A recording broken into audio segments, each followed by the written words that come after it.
दोस्तों, सभी को नमस्कार। एक बार फिर से हम लोग प्रेरणा कार्यक्रम, जिसको प्रेरणा उत्सव नाम दिया गया 2024, जो कि गवर्नमेंट ऑफ इंडिया की तरफ से संचालित था, मिनिस्ट्री ऑफ एजुकेशन की तरफ से। मैं आप सभी को स्वागत करता हूँ इस पॉडकास्ट में, जो कि लगभग 20 मिनट का होगा। और आपको बताना चाहूँगा कि प्रेरणा उत्सव के अंतर्गत 2024 में एक परीक्षा हुई थी, एक डिस्ट्रिक्ट लेवल का कॉम्पिटिशन हुआ था, जिसमें सीतापुर डिस्ट्रिक्ट से 2 बच्चों का चयन हुआ था और उन बच्चों को प्रेरणा स्कूल वडनगर, महसाणा डिस्ट्रिक्ट, गुजरात में जाने का मौका मिला था। तो आज वो बच्चे वो यात्रा, वो जर्नी पूरी करके, प्रोग्राम अटेंड करके वापस हमारे पास आ गए हैं। मैं एक शॉर्ट डिस्क्रिप्शन देना चाहूँगा बच्चों का। मेरे साथ जुड़े हुए हैं शिवम, जो कि केंद्रीय विद्यालय कक्षा 10 के छात्र हैं, और अनन्या, जो कि जीवन ज्योति स्कूल कक्षा 12 की छात्रा हैं।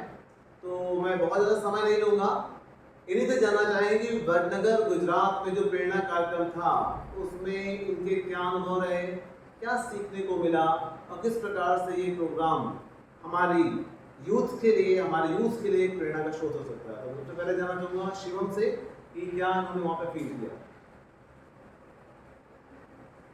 नमस्ते एवरीवन, मेरा नाम शिवम है। मैं पीएम श्री केंद्रीय विद्यालय का छात्र हूँ। मैंने वडनगर गुजरात जाके बहुत चीज़ें एक्सपीरियंस की और वहाँ पे बहुत कुछ सीखा। सबसे पहले तो हमें 9 वैल्यूज़ सिखाई गई, जो अपने जीवन में उनको अप्लाई करना बहुत ज़रूरी है। और दूसरी बात, हम लोगों का वहाँ पे शेड्यूल जो बहुत ही मायने रखता था। सबसे पहले वहाँ का शेड्यूल बहुत हैक्टिक होता था, मतलब सुबह उठ के योगा वगैरह करना पड़ता था। और वहाँ पे एक दिन योगा करने में फर्स्ट डे में तो मतलब दिक्कत आई थी, सुबह 5 बजे से 6 बजे तक, लेकिन फिर बाद में जब आदत पड़ती गई तो अच्छा लगने लगा। वहाँ पे हमें कई सारी जगह विजिट पे ले जाया गया, जैसे एशिया सेकेंड लार्जेस्ट म्यूजियम। वहाँ पे दिखाया गया कि कैसे वडनगर 7 बार गिर के दोबारा बना, पहले बार गिरा फिर बन गया, दोबारा गिरा फिर दोबारा बना, ऐसे ही दिखाया गया। वहाँ की वॉल दिखाई गई जो इतनी ऊंची लंबी बनी थी, जो वडनगर को प्रोटेक्ट कर रही थी। उसके बाद हमें आर्ट गैलरी ले जाके वडनगर का पूरा हिस्ट्री के बारे में बताया गया कि कैसे वहाँ पे फर्स्ट सेंचुरी से लेके अब तक वहाँ पे कैसे लोग रहते थे, उसकी जीवन शैली कैसी थी। और बाद में हम लोगों को सेवा आश्रम ले जाया गया, जहाँ पे ओल्ड एज के लोग रहते थे, और वो वहाँ पे इतनी खुशी से रहते थे। वहाँ पे सब हम लोगों को बताया गया, दिखाया गया, उनके साथ बातचीत करने का मौका मिला। और हर वेडनेसडे को वहाँ पे बच्चे जाते थे, तो वो लोग बहुत खुश रहते थे। और उसके बाद हम लोगों की कई ढेर सारी एक्टिविटी हुई। पोस्टर मेकिंग हुआ, जो उसमें लैपटॉप में हम लोग को डिज़ाइन करके पोस्टर बनाने थे। उसमें 2 टॉपिक दिए गए थे, एक टीचर्स डे के लिए था, दूसरा नेशनल वाइल्ड लाइफ डे के लिए था। उसमें में से भी हम लोगों ने ढेर सारे पोस्टर बनाए, अलग अलग ग्रुप थे और अलग अलग पोस्टर बनाने थे। फिर उसके बाद लेज़र कटिंग की मशीन से हम लोगों ने लेज़र का प्रोजेक्ट बनाया, लेज़र कटिंग की, और बहुत ढेर सारी एक्टिविटीज़ थी। और उसके बाद थर्ड एक्टिविटी में सर ने हमें आर्डिनो से प्रोजेक्ट बनाना सिखाया था, जिसमें ड्रेनेज के बारे में बताया था कि जब ड्रेनेज बढ़ेगा फ्लोटिंग के टाइम पे, तो आर्डिनोस को प्रोटेक्ट करने के लिए बजर का मतलब साइरन देगा या फिर लाइटनिंग होगी।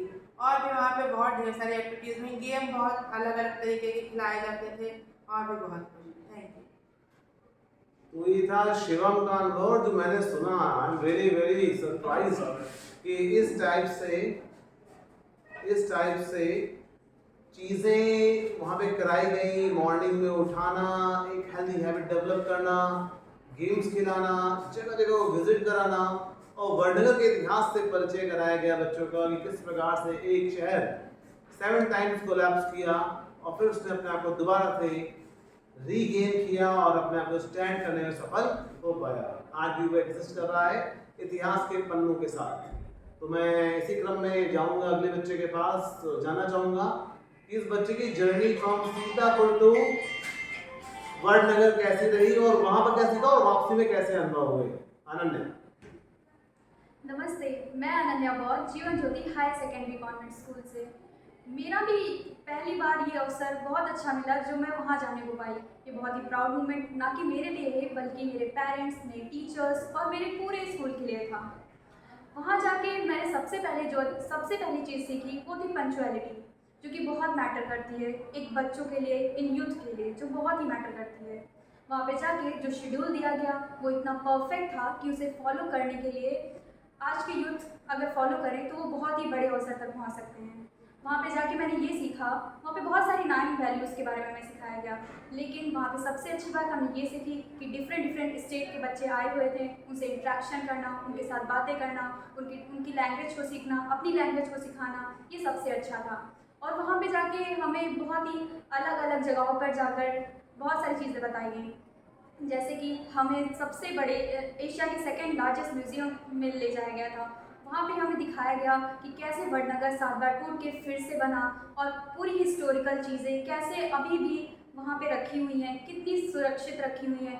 और हमें आर्कियोलॉजिकल साइट्स भी दिखाई गई, जो कि अगर हम देखें तो हमारे लखनऊ में भी आर्कियोलॉजिकल साइट्स ओपन नहीं दिखाई दी हैं, बल्कि वडनगर में अगर हम वहाँ जाके देखें तो वहाँ पे आर्कियोलॉजिकल साइट्स को भी ओपन दिखाया गया है। हम देख सकते हैं कि कैसे वहाँ दीवार पहले थी, कैसे अब की हैं, ऐसे दिखाया गया।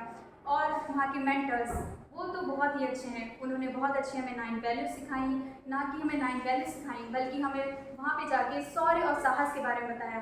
शौर्य और साहस के बारे में इसलिए बताया ताकि हमें कभी कभी ऐसा होता है कि हमारे स्कूल में बच्चे होते हैं और उन्हें बुलाया जाता है स्टेज पे, पर वो डर जाते हैं कि हम नहीं जा पाएंगे, वहाँ नहीं कुछ भी बोल पाएंगे। तो उस चीज़ को भी वहाँ सिखाया गया कि कैसे हम अपने फियर को ओवरकम कर सकते हैं, कैसे हम स्टेज पे जाके बोल सकते हैं। तो ये चीज़ मैंने बहुत अच्छे से सीखी। धन्यवाद। तो वैल्यूज़ 9 वैल्यूज़ के बारे में बताया बच्चों ने। आपको बता दें कि प्रेरणा प्रोग्राम के अंतर्गत बैच नंबर 65 था, जिसमें यूपी को रिप्रेजेंट कर रहे थे बच्चे। सीतापुर डिस्ट्रिक्ट था, लेकिन यूपी को रिप्रेजेंट कर रहे थे बच्चे। और इसके साथ ही साथ पूरे क्रॉस इंडिया से राजस्थान, तमिलनाडु, नॉर्थ ईस्ट अलग अलग जगहों से बच्चे आए थे, इवन बिहार से बच्चे आए थे। टोटल 20 बच्चों का समूह था, 10 लड़के और 10 लड़कियाँ। और इन बच्चों ने आपस में अच्छे से इंटरेक्शन किया, एक नेशनल इंटीग्रेशन जैसी चीज़ को यहाँ पर इस्टेब्लिश किया। तो प्रेरणा प्रोग्राम बहुत अच्छा इनिशिएटिव है गवर्नमेंट ऑफ इंडिया का। ऐसे ही प्रोग्राम भविष्य में भी होते रहेंगे। आपको जब कभी भी मौका मिले सेकेंडरी लेवल पर या यूनिवर्सिटी लेवल पे, किसी और लेवल पे, तो ऐसे प्रोग्राम्स का हिस्सा बनिए। सिलेक्शन अगर जो आपका होता है तो आपको एक नई दुनिया देखने को मिलेगी जो शायद आपने पहले कभी ना देखी हो। तो आज के इस छोटे से पॉडकास्ट में इतना ही, बाकी मिलेंगे अगले वीडियो में। धन्यवाद। जय हिंद, जय भारत।